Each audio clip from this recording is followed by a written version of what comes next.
एक दिन की बात है। एक गरीब लकड़हारा जंगल में पेड़ काट रहा था। वह बहुत मेहनती और ईमानदार आदमी था।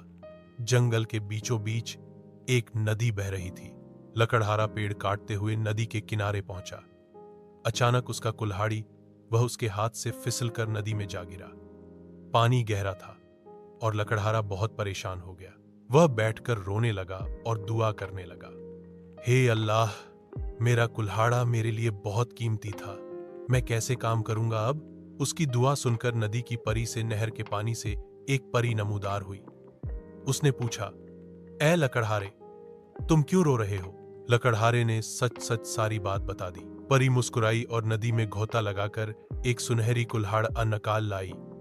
उसने पूछा, क्या यह तुम्हारा कुल्हाड़ा है? लकड़हारा बोला, नहीं, यह मेरा नहीं। मेरा कुल्हाड़ा लोहे का है, सादा सा।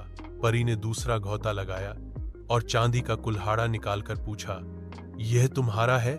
लकड़हारा फिर बोला, नहीं, यह भी मेरा नहीं है। आखिर में परी ने लोहे का सादा कुल्हाड़ा निकाला और पूछा, क्या यह तुम्हारा कुल्हाड़ा है? लकड़हारा खुश होकर बोला, जी हां, यही मेरा कुल्हाड़ा है। परी उसकी ईमानदार में बहुत खुश हुई। उसने लकड़हारे को तीनों कुल्हाड़ियां सुनहरी, चांदी की और उसकी असली लोहे की कुल्हाड़ी तोहफे में दे दी। लकड़हारा बहुत खुश हुआ और अल्लाह का शुक्र अदा किया।